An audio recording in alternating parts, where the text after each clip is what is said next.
NHL Network put out their list of top 20 defensemen. Jacob Slavin, 8th. Are we good with that? Or is that fair?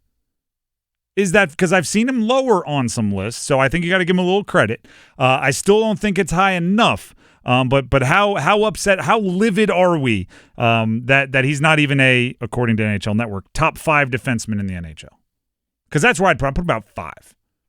Yeah, because again, he doesn't have the offensive production that some of these other guys have. He doesn't have the offensive production, but elite. I saw some stats yesterday on how few penalties he takes, and it's absurd. It's unbelievable that he can be as effective as he is at takeaways and everything without drawing the whistle as unbelievably as he does, which is just another thing he does super elite, right?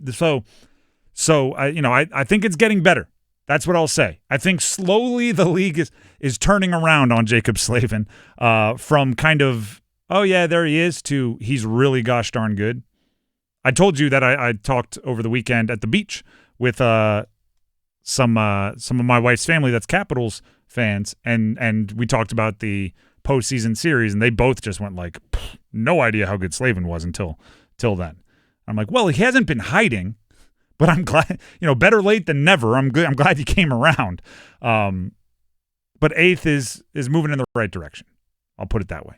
Dennis, anything else you'd like to add about 8th? No, I think it's respectable that he's obviously getting top 10 recognition for sure. Now, I hope that he is able to fight through language barriers and everything else to pass along all of his hard-earned wisdom to one young blue liner on the Carolina Hurricanes, Alexander Nikishin, and that will be more easily done this year. So Alexander Nikishin spoke to RG.org. This is a Russian sports outlet.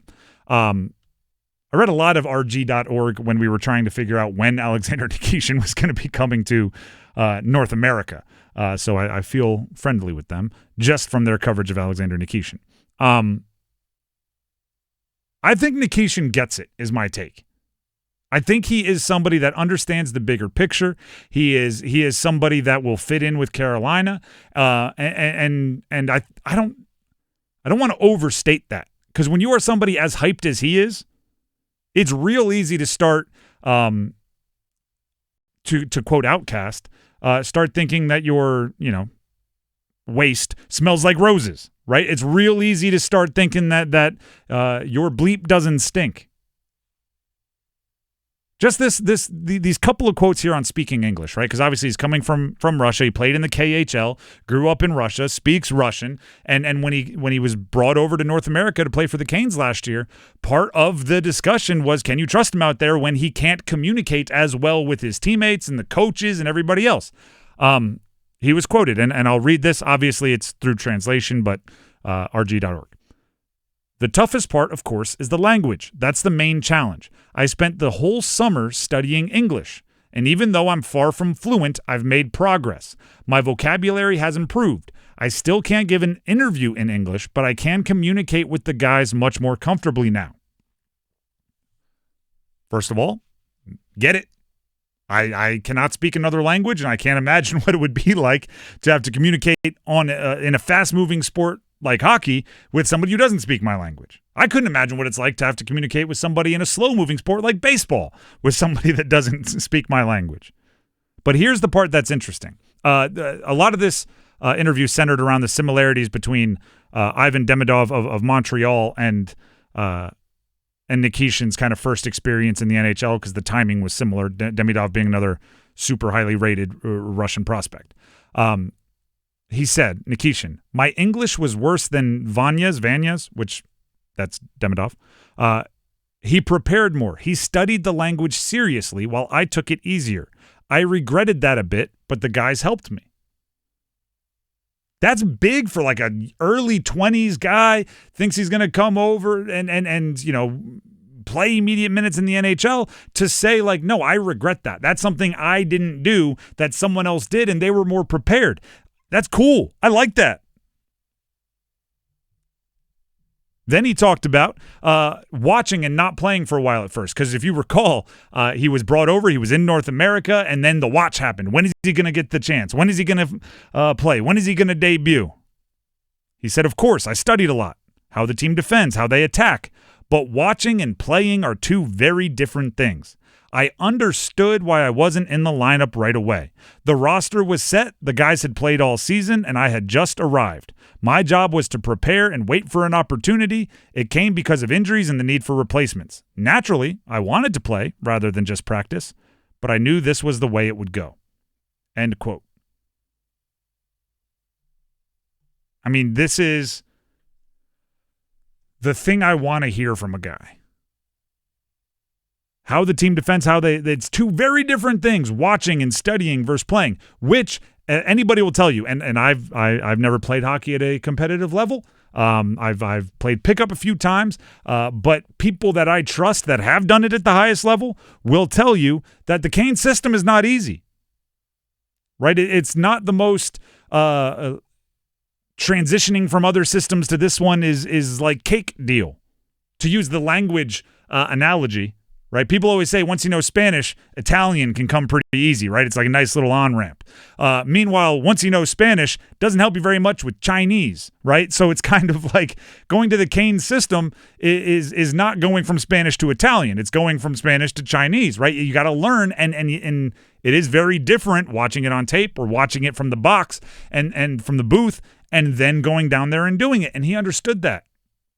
And he understood every day was a chance for him to get more prepared for when his number was called. Then injuries happened, and he went out there and kind of on his second opportunity, he got in there and made pretty darn good out of it. Last quote I'll read for you here. On looking towards this season, right? So this is about the offseason and getting ready. "I want to train properly. My first NHL experience was a lesson. I realized what I need to work on. Now it will be easier because I already know the guys, the staff, the locker room, how practices go. I can't wait for the season, but preparation is the key. I want to be as useful for the team as possible without being the weak link." End quote. First of all, I love a guy that loves to prepare, right? You can't just love games, got to love practice. I also love a guy that's a little bit fearful, right? It strikes me as, right, the best competitors almost all say, I hate to lose more than I love winning. Right, him, I want to be useful, like, without being the weak link.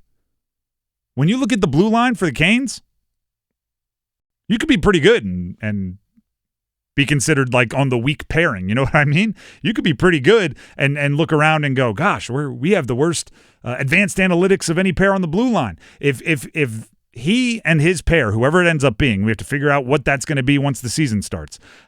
He and his pair, if they're not the weak link on that blue line, they're pretty darn good. I'm obviously hyped up for Nikishin just based on what every, expert and prospect evaluator has told us about how good he's been in the KHL and the prodigious skill set, and he's 6'4", 215, and he can quarterback power plays and everything else. Like I'm excited for that, but I also like when it seems like a guy gets it. I think he's going to fit in, and I think it's going to work. And then you know what's going to happen next. He's going to have to get paid, but we can talk about that for another day. Yeah, there's a little time for that. Just about everybody else is locked up. He's kind of next on the list for the Canes as far as who gets the money. Yeah, I think it's pretty mature of him to say, hey, I'm coming here. It's like, I don't want to be the weak link. I don't want to screw things up, especially coming in last year, being like, hey, look, you guys are going through this all season together. I can't just step in and just be like, why am I not skating top pair? I think it's pretty mature of a young guy. Even if he doesn't believe everything he said, it's the right thing to say. Sure. And eventually, right, the authenticity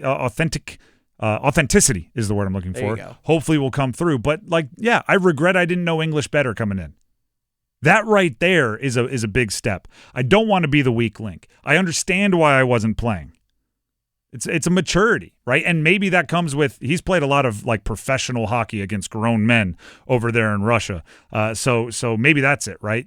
They talk about this in basketball. When the Europeans come over, they just feel more mature than the guys that are jumping right out of AAU in 1 year of college.